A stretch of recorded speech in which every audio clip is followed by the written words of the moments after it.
So before I introduce today's lecturer, I want to just mention that this lecture, which is being presented in conjunction with the Broad MIT seminar series, is really the MIT Chemical Biology Group lecture. And so it was a long-standing lecture at MIT that was first held in 1979. And this lecture was endowed by T.Y. Shen. So T.Y. Shen was a postdoc with Arthur Cope at MIT in the 1950s. And he worked on conversion of carbohydrates to synthetic intermediates. So of course, he was super ahead of his time in recognizing some of the most important biomolecules. He then joined Merck, and there he was an executive. He became an executive director, and he developed the drug indomethacin, a leading NSAID. So he had an illustrious career at Merck, and then he really thought that one thing that is important at universities is to have amazing external speakers come, because they can really change the landscape and give people new ideas. And so he endowed this lectureship to provide MIT with the opportunity to have incredible, outstanding scientists come. And many of the people who have come have gone on to win the Nobel Prize. And so it's an incredible group of people that have come through this lectureship. I can just mention a few that are in that category. Carolyn Bertozzi. Let's see, I got to scan through this list. Well, I'll just mention we've had a couple of people who have won a number of important awards. You can hopefully tomorrow pick up a copy of this brochure. So this is a 2-lecture series. There's a lecture today, and then tomorrow we'll have a lecture in a hopefully little bigger room so that everyone can fit.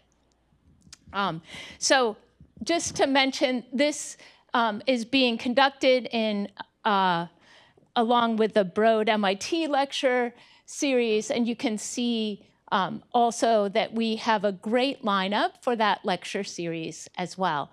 And we want to, again, thank the sponsors of that lecture series, which is up on the board. So really, MIT and then these units are the major sponsors of this.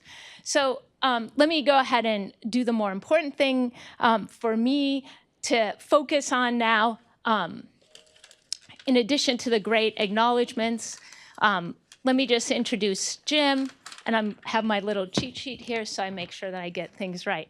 So today's lecturer, Jim Wells, is really in the spirit of the amazing people that have held this lectureship previously. Jim started his career at Genentech, where he was a founding member of the protein engineering department. And at Genentech, he did a number of things. He really showed how enzymes can be engineered to have new properties. And his lab engineered cetylysin to have a number of properties that the enzyme didn't intrinsically have. He then went on to think about not only how enzymes work, but how protein-protein interactions are involved in signaling. And he was a pioneer in understanding and unraveling how human growth hormone works, a paradigmatic signaling pathway. And in the course of this, he always uses his knowledge, his deep knowledge of chemistry, enzymes, protein chemistry, to design new and think about new therapeutic strategies that can teach us new biology and advanced medicine. So he not only figured out these signaling pathways, he also introduced common strategies that we use today, like alanine scanning mutagenesis. So in 1998, he left Genentech to start a new company, Sunesis. And there he was the founder and the head.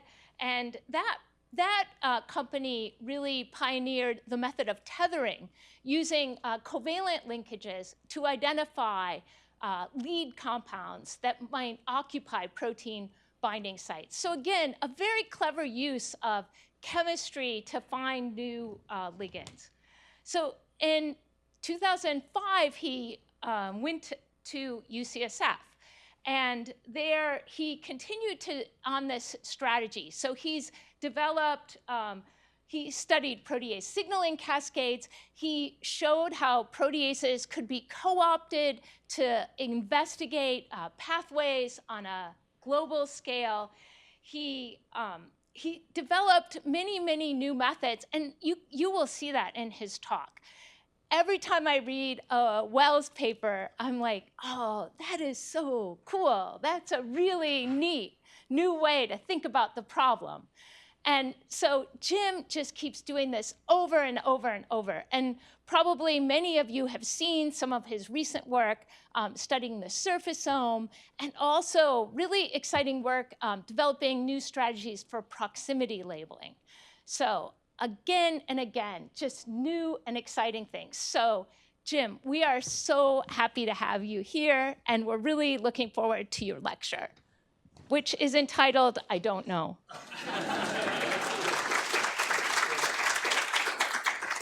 So special. Okay, can you hear me okay? Okay, great.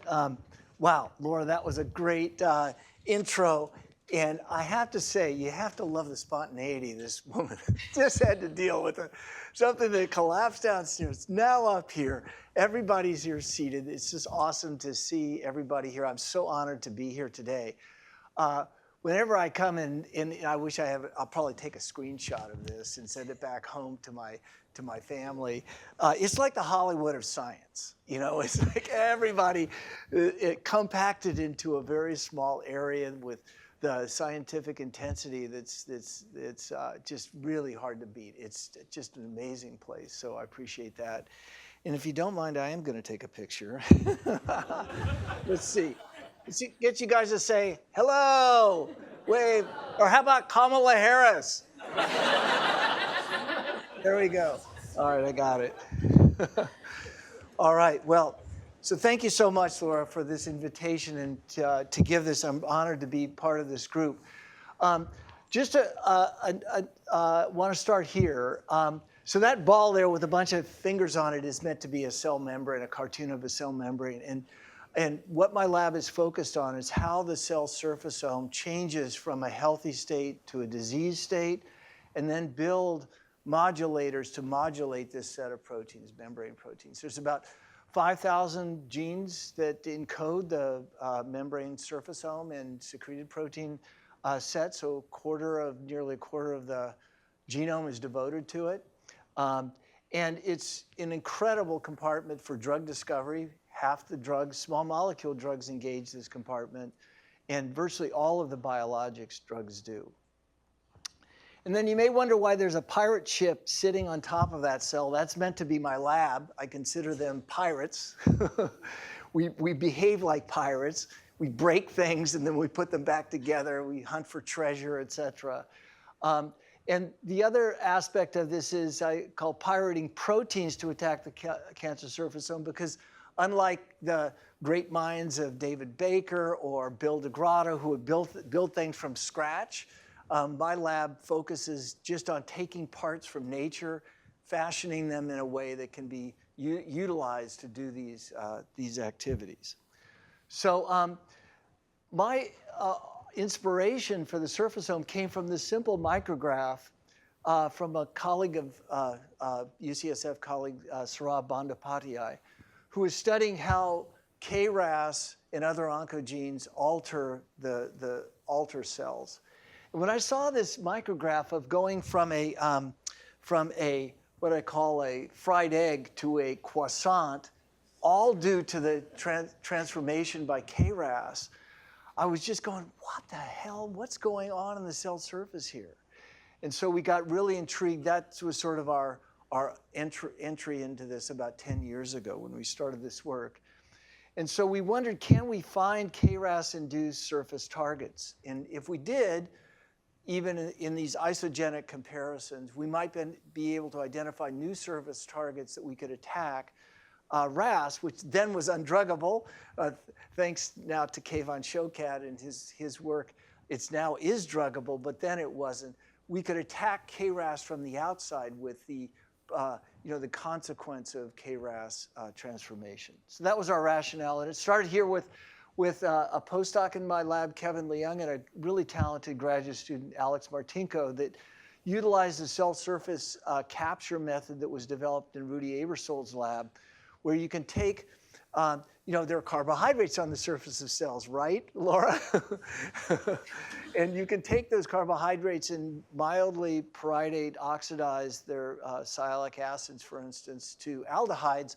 That aldehyde creates a handle for biotin hydrazide, a hydrazide with biotin on it, to label those membrane proteins. And carbohydrates are very unique to the cell surface, especially complex ones.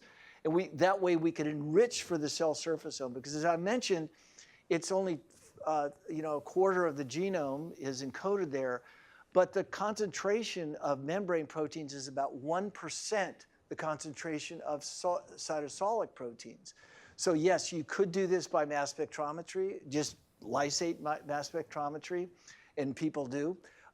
But we prefer these enrichment methods because it gives us a much deeper dive into what's there.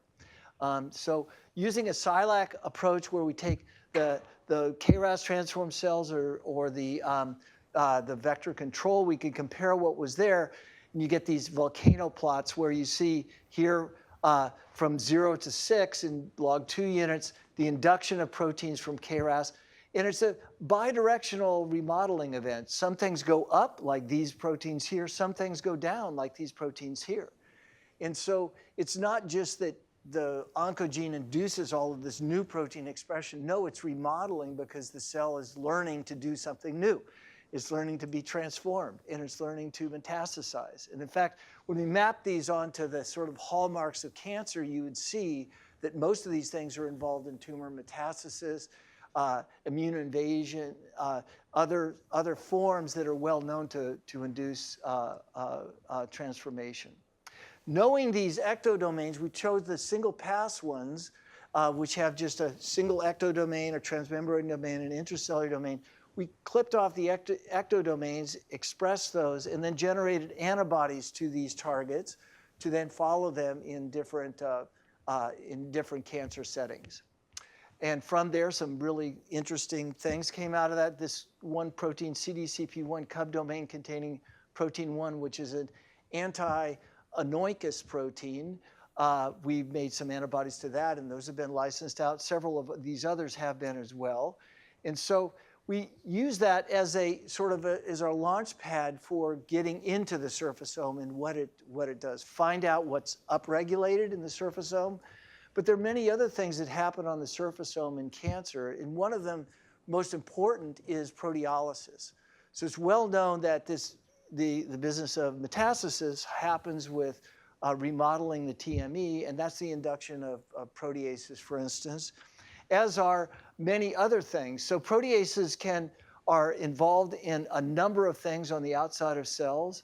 They're involved in protein shedding. Many of the growth factors that are produced in cytokines are produced as membrane-bound things. They're shed by proteases, and then that goes off and then activates neighboring milieu or autocrine activation of themselves.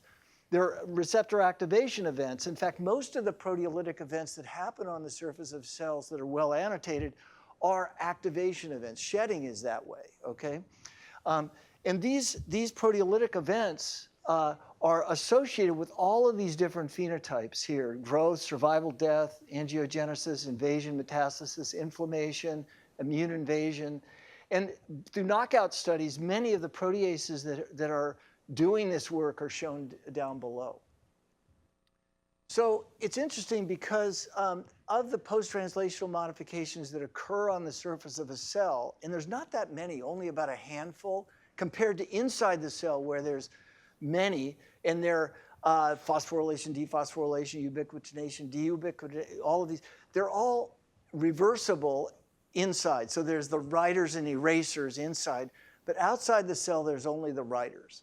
All these things are irreversible, and proteolysis is an obvious one, and it's the most highly regulated one too. So even though there's glycosylation out there, which is super important, the regulatory features of that are not what they are, certainly in cancer with proteolysis. So we wanted to understand this, the proteases involved, and especially what's being cleaved on the cell surface, so we could identify some of the things that we don't know about that we would find out about. So that was the question we asked. Can we discover the proteolytic cleavage sites on the surface of cells? Because while we know a lot about the proteases, very little was known about this. In fact, when we started this work, there were only about 36 annotated proteolytic events which had been characterized to occur on the outside of the cell. And I told you there's 5,000 proteins. There's got to be more than just 36. So to study what was actually being cleaved on the surface of cells, we hearkened back to a protein that Laura mentioned that we were working on at Genentech, Proteolysis. And we had fashioned that to be like resistant to oxidants, which then turned into detergents, and we fashioned it to have a better specificity. We also, with 2 mutations, and these were rational mutations. These were not, quote, directed evolution mutations. These were based on structural inspection and mechanistic insights, some of which came from Tom Kaiser's group. With 2 mutations, we were able to take Proteolysis, which is a ferocious protease found here in Tide. This was actually, I think that Proteolysis may have been the first engineered protein that was sold, but engineered protein, and it was sold here for the work for use in Tide. Okay, so with 2 mutations, you could convert this ferocious protease, this serine 221 cysteine, because it's a cysteine class protease, and making more room for this allows it to form an acyl, thioacyl enzyme intermediate. So this, because cysteines are much more prone to amylolyze than hydrolyze, we could then use it as a peptide ligase where the alpha amine of a second peptide would come in, displace that, and create a new peptide bond. So we could use this for synthesis. It didn't work so well at first, but with this additional mutation here, proline 225 alanine, allows this more room. So it actually carries out this almost as efficiently as it will carry out proteolysis. This enzyme then has been used in a lot of different applications, for instance, blockwise peptide synthesis. Yeah, great to talk to the group today who's making synthetic proteins here. This might be helpful there. Cyclic peptides, bioconjugation. But the use that we were going to apply it to is this one here, which we call N-terminomics, where we can tag the newly formed proteolytic events with acetyligase plus a peptide ester tag. So the way that works is that we take our extract. This was first applied to study apoptosis in cells. We took lysates from cells, which would undergo apoptosis, namely caspase cleavage. That would generate new N-termini. If we had acetyligase in this TEV-est peptide, which has a biotin on one end, a TEV protease cleavage site in the middle, and a mass tag, which would stay remnant once tagged, we could generate this acyl enzyme intermediate with acetyligase, and then the new N-terminus from a protein that had been cleaved or resident, already cleaved, would come in, displace that. Now it's biotinylated. We can pull that out and sequence then the protein that was now contained this mass tag. And that gives us exactly the precision of where it was cleaved because it's sitting there right on the alpha amine. The enzyme will not use epsilon amino groups of lysine. It will only use the alpha amines from peptides. So we fashioned this to to then be, for apoptosis, we've been studying that aspect, but we wanted to use it on the cell surface.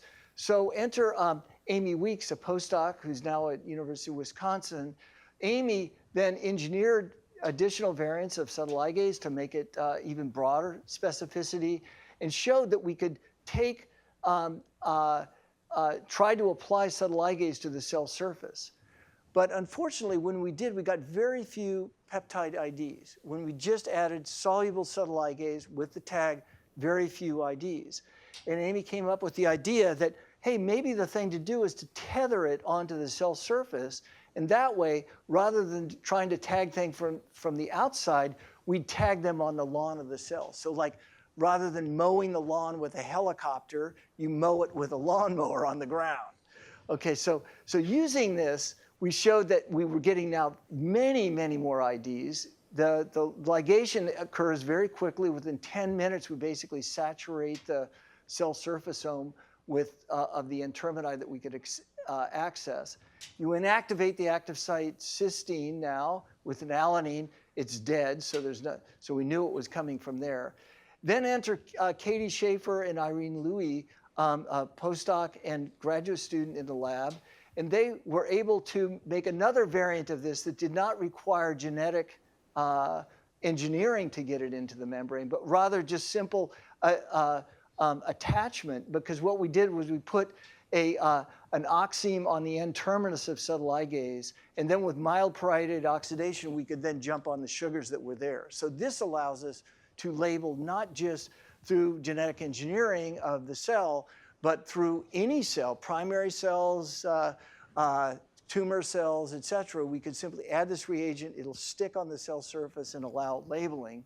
In doing that, we could show robust labeling on the cell surface with subtle ligase when it's fluorescently tagged, and very robust biotinylation now of cell surface proteins. This allowed us to pick this amino-oxy attachment ligand because we got more robust labeling with that. So then we started labeling the cell surfaceome, first of just some primary cells, NK, T cells, CD8, CD4s, or some tumor cell lines, adherent cells. And what we found was that we identified, for each of these different cell lines, we identified about 300 different proteolytic events. So imagine we were at 36, and now we're over 300 per cell line.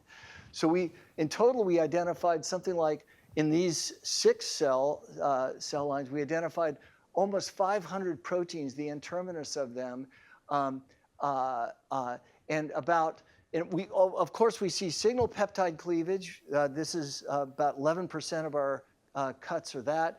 We also see then other cleavages, and especially those in the extracellular region of the protein. So remember, these proteins have, in some cases, very large extracellular domains. Most of the cuts we see are in those domains. Now, most of them, we don't know their functions. We don't know what they do, but it provides a lot of grist for study, since the annotated literature would suggest many of these, perhaps most of these, are going to be gain of function in their character. Interestingly, we get both type 1 and type 2. Remember, type 2 is turned around backwards, so the C-terminus is out. If you think about that, if you've cut it, there is no alpha amine that's present on the thing that might be shed. So what that means is, for this class, these are proteins for which the cleave fragment remains attached to its parent. There's a whole bunch of multipass cleavages that happen.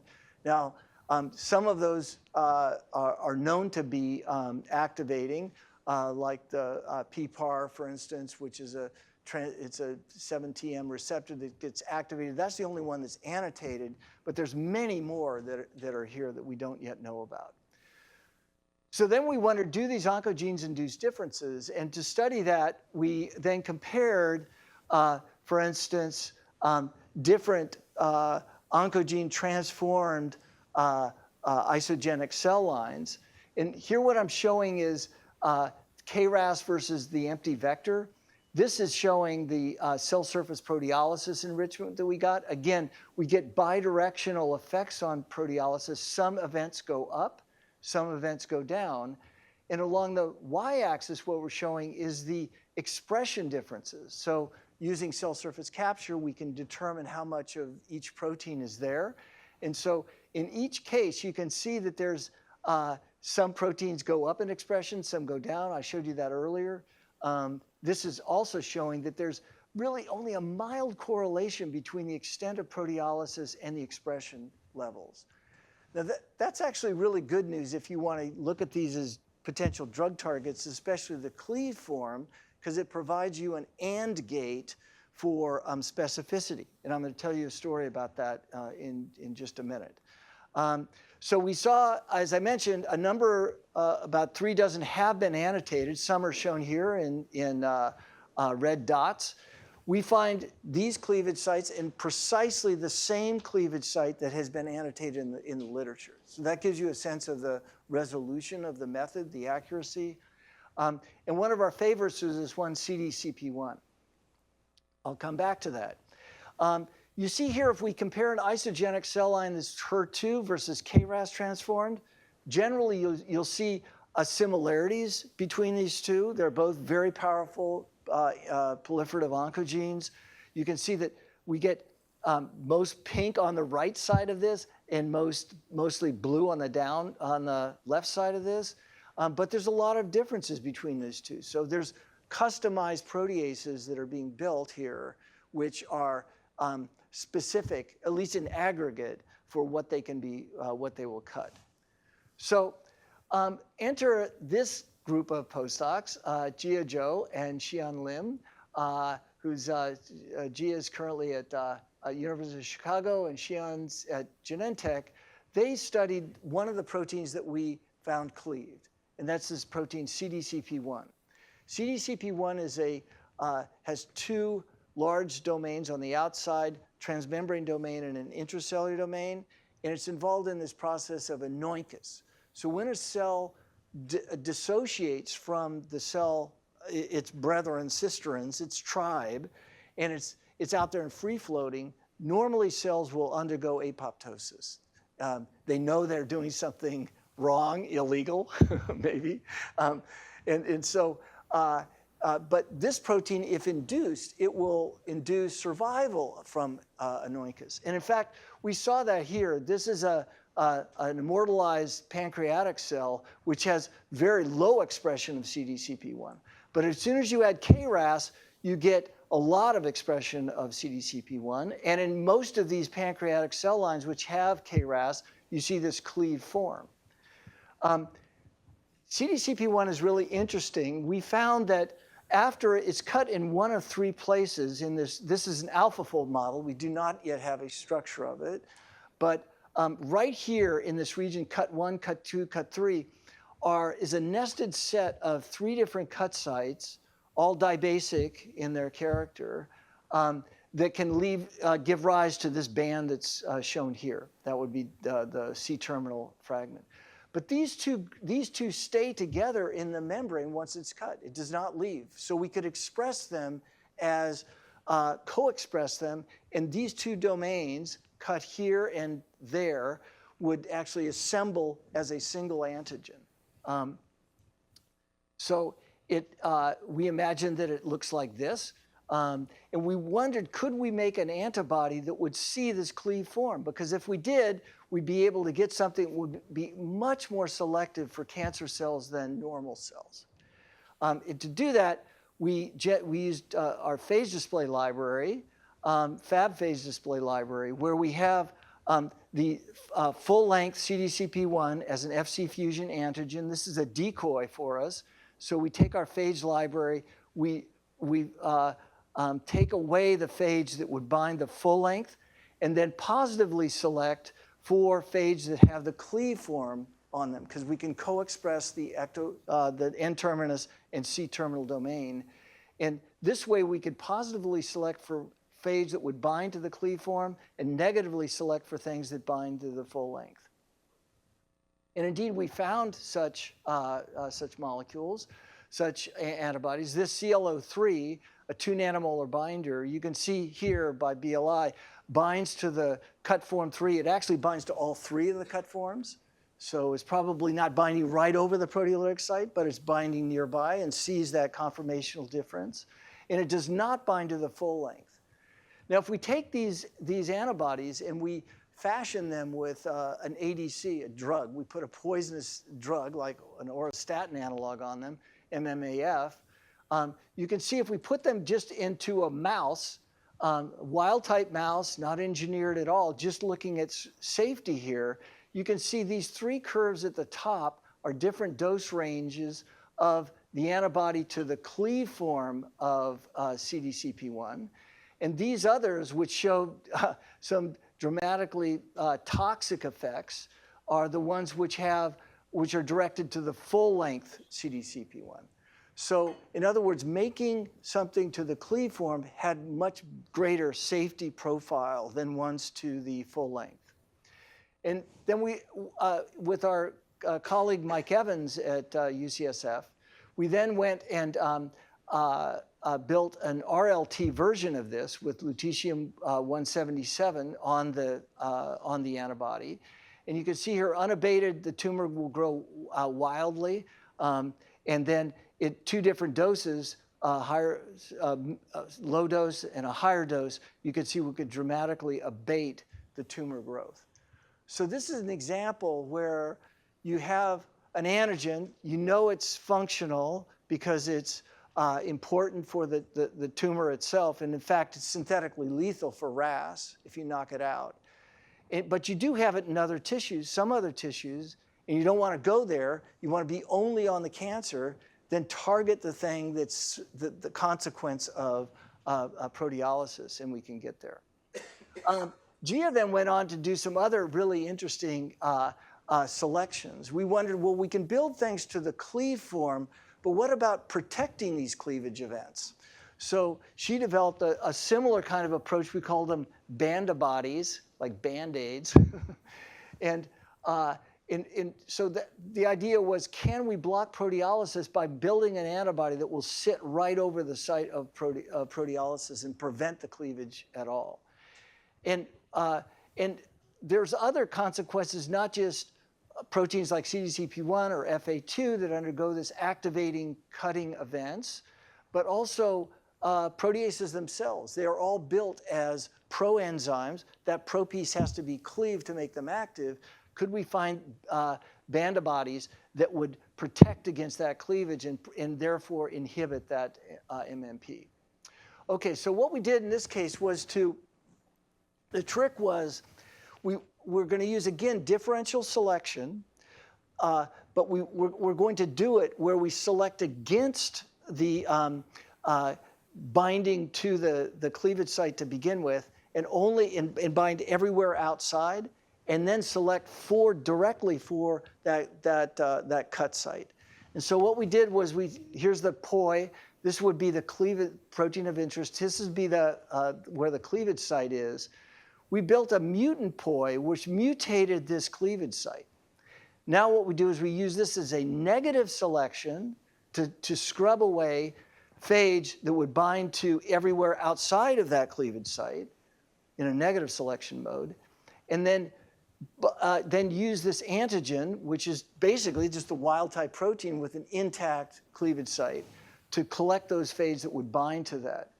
And indeed, that worked.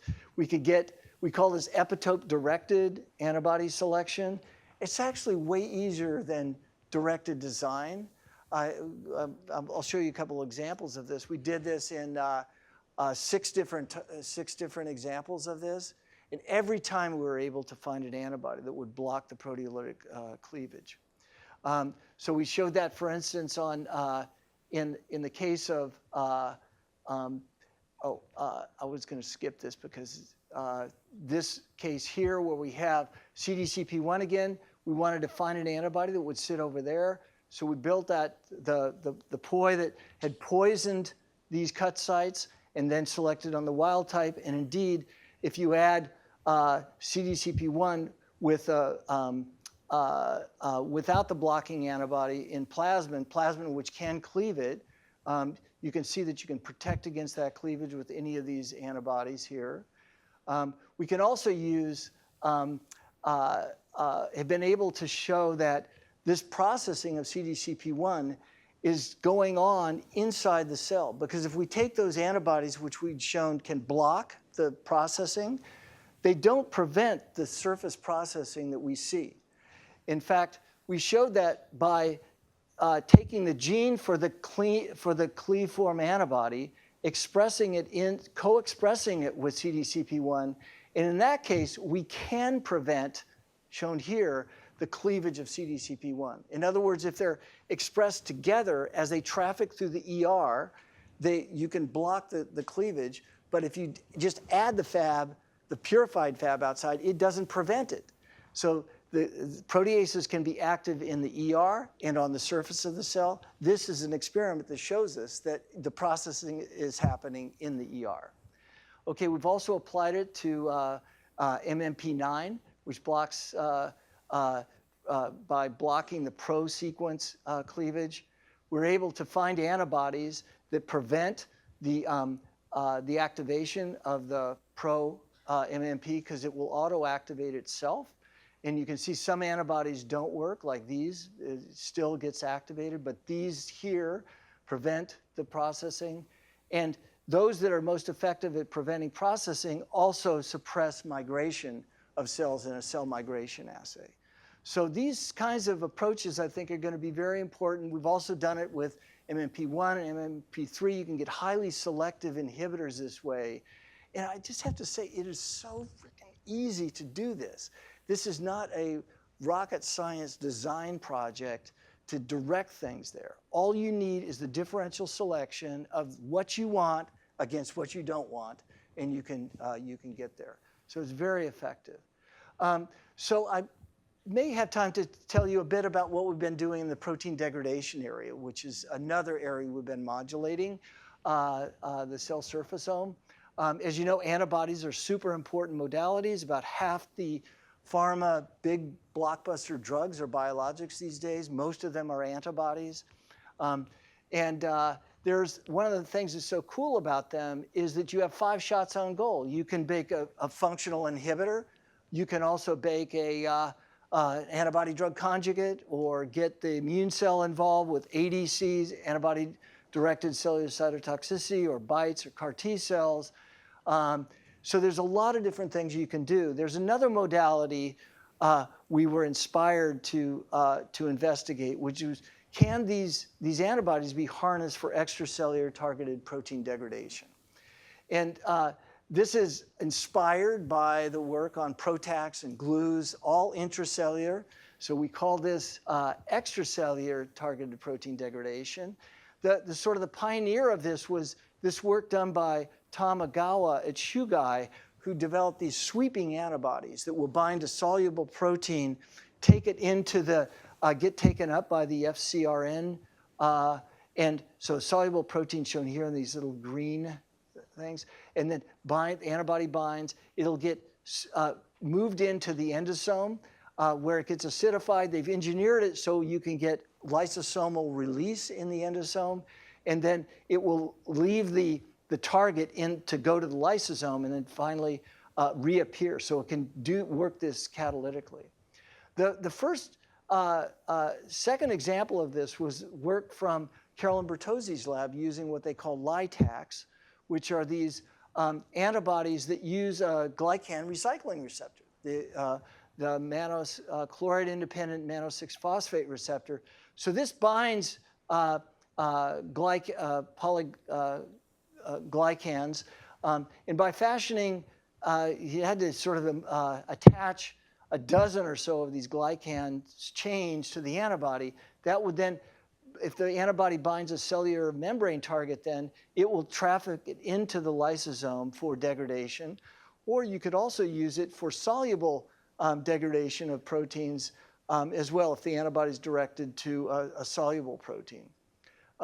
So those were inspirations for us. And of course, the PROTAC and molecular glue area is one where you have protein of interest, E3 ligase are brought together with a small molecule that binds each independently. A glue would be where it's one can bind both. But in any case, once you put them next to each other, you'll get the degradation, ubiquitination of the POI and subsequent degradation. So we were inspired because there are some E3 ligases which are known, which are transmembrane E3 ligases, this family over here. One in particular, RNF43, that's involved in Wnt signaling, has an E3 ligase domain. We wondered, could we build an antibody that binds the ectodomain of RNF43 and have this bind a protein of interest is in a bispecific format? Namely, we did it first with PDL1. Would we get degradation of the product? And in fact, this did work. We were able to degrade PDL1, EGFR, CDCP1, and actually now a number of other targets in a company that's been formed called Biologics. That degradation is specific to the, that degradation requires both arms to work. Single arm antibodies do not degrade PDL1, only the bispecific does. It's time dependent. It's actually slower than a PROTAC. PROTACs tend to be faster. If you knock down RNF43, it protects.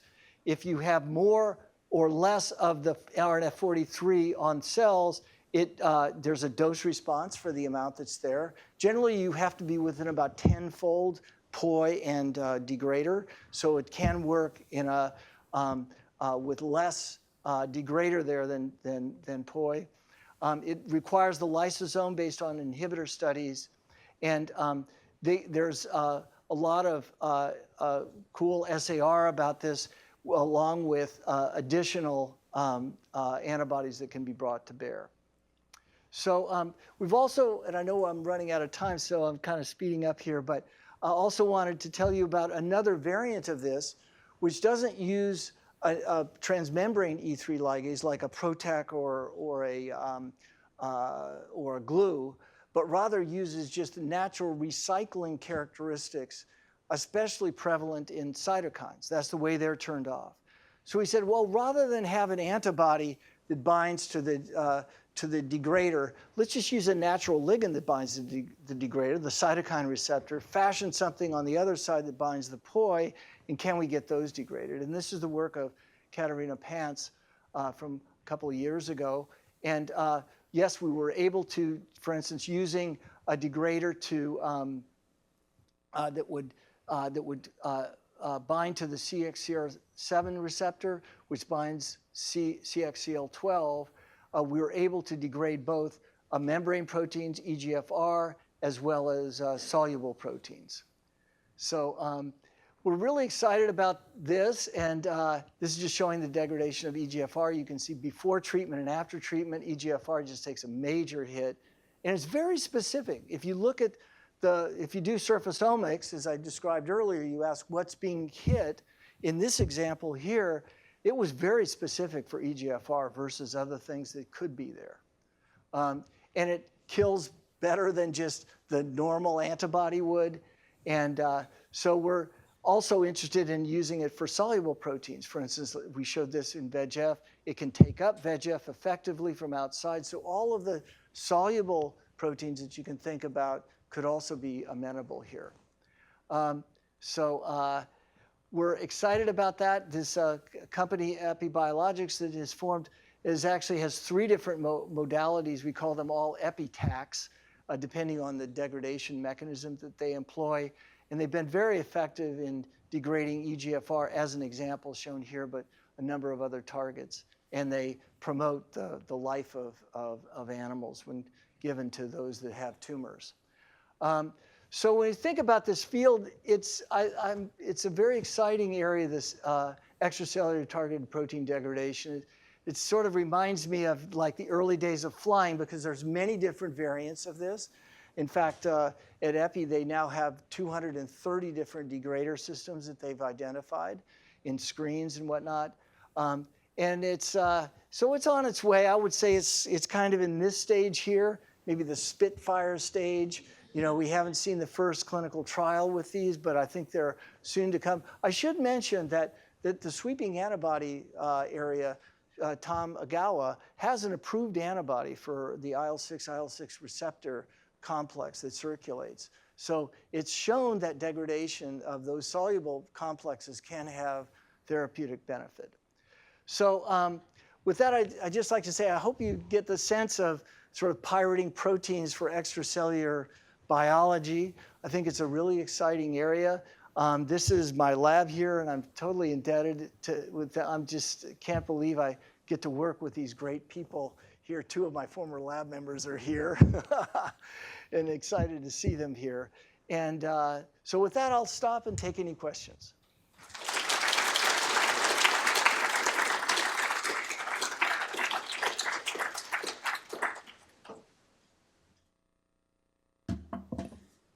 Oh, there we go. Didn't take long. Hi, thank you. Great talk. I'm, I guess, surprised that the proteolytic cleavage of CDC-P1 happens seemingly entirely inside the vesicle and not on the surface. Do you think there's potential to identify a proteolytic surfaceome that you could split into a kind of exclusively surface cleaved lineage and a pre-processing cleavage step? Yeah, that's a great question. Well, it's well known that there are very important proteolytic events that do happen in the ER.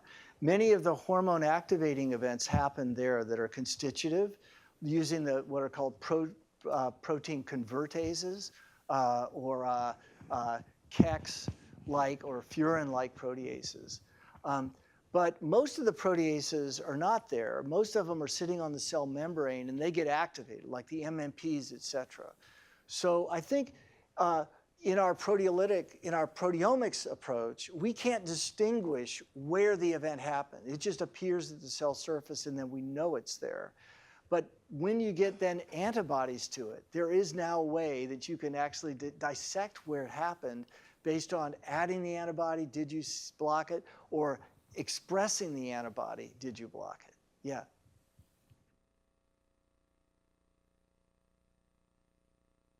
Maybe I'll just follow up on that question.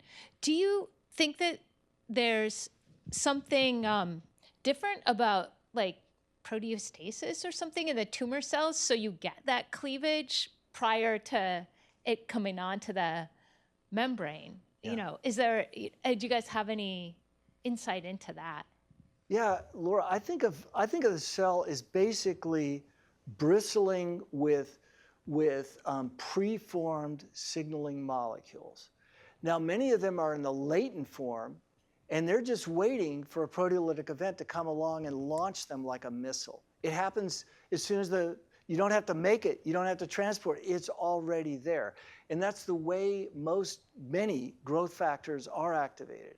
So I think this is the tip of the iceberg here, which is why one of the areas that we're really excited about is using some of the proximity labeling methods I'll talk about tomorrow to deorphanize these cleaved fragments to find out where they go, because there's so much we don't know about that aspect of it.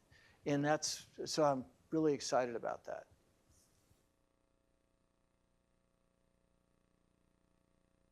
Any more trainee questions? Because okay, here you go. Hey, thank you, Jim. So you mentioned that you were picking these targets based on, for example, overexpression of certain oncogenes in isogenic settings.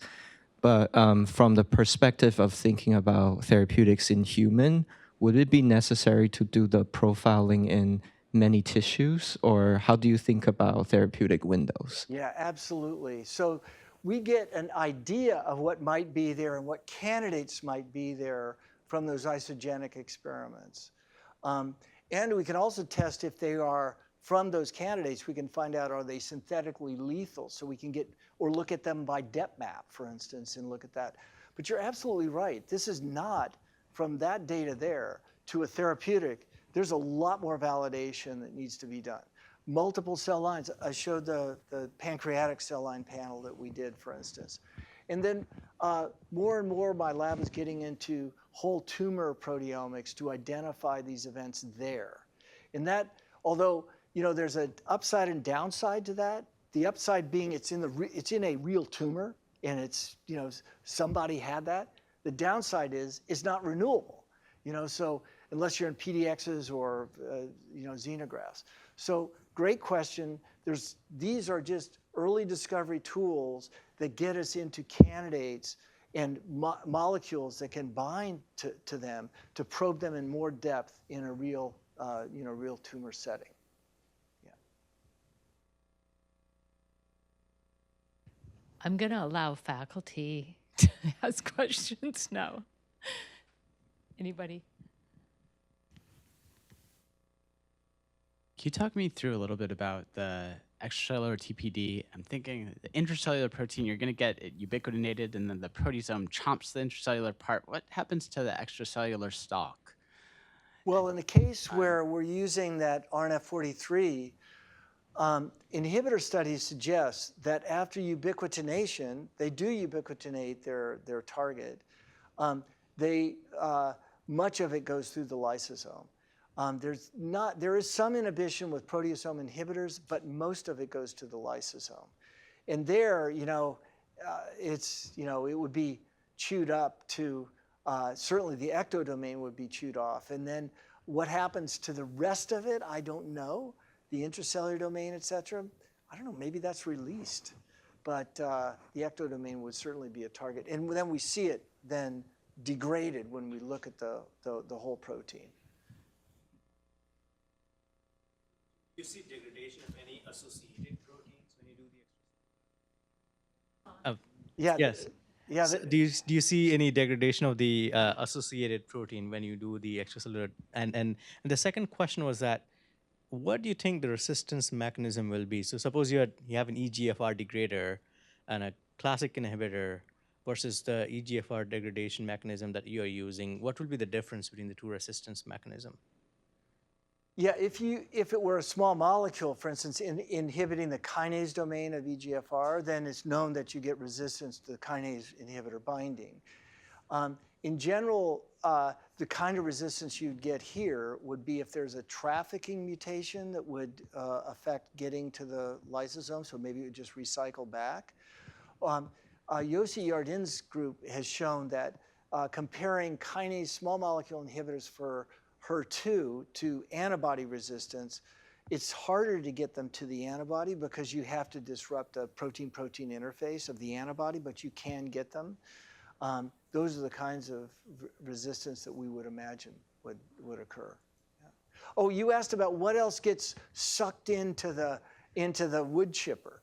Yeah, so I was actually surprised that more doesn't, because we now know, and I'll talk tomorrow about horizontal signaling in membrane complexes. There's actually, around EGFR, there can be up to 30 different proteins that visit that in the on versus off state of EGFR. So I was a little surprised that it was as selective as it is, and it may not be always that way. But yeah. Thanks, Amit. Well, it's getting late, so if there are no further questions, let's thank Jim again, and please come tomorrow for the second installation of the talk.